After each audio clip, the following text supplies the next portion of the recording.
Это было утро, полное света и надежды, в прекрасном доме доктора Анри Дюваль, знаменитого кардиолога, жившего вместе со своей женой Кларой и их 8-месячным сыном Луи. Дом Дювалей, стоящий на окраине Парижа, был полон любви, уюта и гармонии. Там росло счастье, которому, казалось, ничто не могло помешать. После декретного отпуска Клара собиралась вернуться к работе. Ее ждали новые архитектурные проекты. И теперь им нужно было найти няню. Но не просто няню, а человека, которому они могли бы доверить самое дорогое. «Кто-то, кто будет заботиться о Луи с такой же любовью, как и мы», — произнесла Клара. «Именно», — кивнул Анри. «Я не хочу просто провести собеседование. Хочу устроить конкурс. Пусть кандидаты проявят себя в деле». Клара удивленно подняла брови. «Конкурс? Это необычно. Но, пожалуй, ты прав». Пара не знала, что этим решением они откроют дверь в историю, которая навсегда изменит их жизни. Объявление о конкурсе появилось в социальных сетях и газетах. Семья доктора Анри Дюваля ищет няню для 8-месячного мальчика. Конкурс, прекрасные условия, стабильность, любовь к детям обязательно. Новость быстро разлетелась по Парижу. Для многих женщин это стало шансом начать новую жизнь.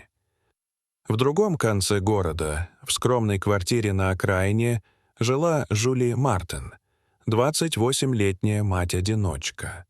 Она изо всех сил старалась прокормить свою 8-летнюю дочь Амелию. Работала уборщицей, помощницей в булочной, бралась за любую подработку, но денег постоянно не хватало. Бывали вечера, когда маленькая Амелия ложилась спать голодной. «Мама, у меня болит живот», — шептала она, и Жюли тихо плакала, обнимая дочь. И вот однажды утром в их жизнь ворвалась весть, похожая на чудо. Ее подруга Марион показала ей объявление о конкурсе Дювалей. «Посмотри, Жюли, они ищут няню. Это шанс изменить жизнь», — с восторгом сказала Марион. «Я?» — Жюли покачала головой. «У меня нет опыта, я никогда не была няней». «Но ты — мать», — возразила Марион. «Ты растишь Амелию одна. Кто лучше тебя знает, что значит заботиться о ребенке? Попробуй». Жюли посмотрела на экран телефона. В груди что-то дрогнуло. Может, это и правда шанс? Не только работа, но и стабильность, безопасность, возможность дать Амелии лучшее будущее. «Ладно», — наконец сказала она, — «я попробую. Может, это изменит все». Настал день конкурса. Особняк Дювалей был полон движения. Персонал готовил зал для приема кандидаток. Клара, к сожалению, не смогла присутствовать. У нее было важное медицинское обследование. Поэтому проводить первый этап пришлось Анри одному. «Добро пожаловать, дамы», — сказал он, встречая каждую женщину с теплотой. «Сегодня для всех нас важный день». Он задавал вопросы, внимательно слушал ответы, стараясь уловить не просто опыт, но и искренность. Ту самую мягкость души, которая отличает настоящую заботу. Жюли, стоявшая в очереди, чувствовала, как бьется ее сердце. Это был ее шанс и, возможно, последний. Когда настала ее очередь, Анри посмотрел в ее глаза. «Скажите, Жюли, вы давно работаете няней?» Она замялась, но ответила честно. «Нет, я не нянчила чужих детей. У меня есть дочь, и она научила меня, что такое любовь и ответственность.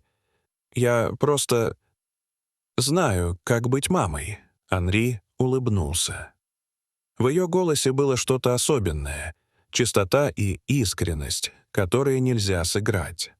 После интервью настало время практического задания — взаимодействие с малышом. Каждая кандидатка должна была провести несколько минут с Луи. Некоторые справлялись неплохо, другие растерялись. Когда подошла очередь Жюли, малыш заплакал. Слишком много новых лиц. Но стоило ей взять его на руки, как Луи мгновенно успокоился. Анри удивленно наблюдал. Что-то в ней было знакомое.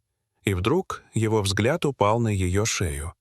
«Простите», — произнес он, — «а можно взглянуть на ваш кулон?» Жюли растерялась, но сняла медальон с половинкой сердца и протянула ему. Анри замер. Это не могло быть совпадением. Такой же кулон носила его жена Клара с выгравированным именем на обратной стороне. «Где вы его взяли?» — спросил он потрясенным голосом. «Я не знаю. Он был со мной с детства. Говорят, я родилась с ним», — ответила она. И в этот момент дверь открылась. Клара вернулась домой. «Дорогой, я дома!» — крикнула она, входя в зал. Но, увидев Жюли, застыла на месте. Ее взгляд упал на кулон в руках мужа, потом на женщину, держащей их сына. Клара медленно подошла, дрожа от волнения, сняла свой кулон, вторую половину того же сердца. «Этого не может быть», — прошептала она, слезы катились по ее лицу. «Боже мой!» Анри взял ее за руку. Жюли стояла в оцепенении, ничего не понимая. «Простите, дамы», — сказал доктор остальным участницам. «Конкурс окончен. Это семейное дело». Когда зал опустел, Клара села рядом с Жюли. «Скажи», — спросила она дрожащим голосом, — «ты знала своих родителей?» «Нет», — ответила Жюли. «Я выросла в приюте. Меня нашли малышкой возле дороги». Клара закрыла лицо руками. «Тогда ты моя сестра», — произнесла она сквозь слезы. Мир словно остановился. Слезы, объятия, тысячи вопросов. Воспоминания, боль, радость. Клара рассказала, как много лет назад, когда ей было 8, на их дом напали грабители. Мать пыталась защитить дочерей. Клара, спасая младшую, вынесла ее на улицу и спрятала в кустах. Но когда вернулась, дом уже пылал. Мать погибла. Отец, уехавший в командировку, вернулся в отчаянии. А младшая пропала. Этой младшей была Жюли. Ее тогда нашла прохожая женщина, приютила, но вскоре умерла. Девочка оказалась в детском доме. Жюли рассказывала свою сторону, как выросла в холодных стенах приюта, как рано стала взрослой, как боролась за каждый день ради Амелии. Теперь все стало ясно. Две сестры, разделенные судьбой, снова нашли друг друга. Прошли недели. Семья Дювалей приняла Жюли и Амелию с распростертыми объятиями. Отец Клары, теперь уже пожилой мужчина, не мог сдержать слез, когда увидел потерянную дочь. Это было чудо, которого он ждал всю жизнь. Дорогие зрители, что вы думаете об этой истории? Расскажите, пожалуйста, в комментариях. А если вам понравилось это видео, то ставьте лайк и подписывайтесь на наш канал. До свидания.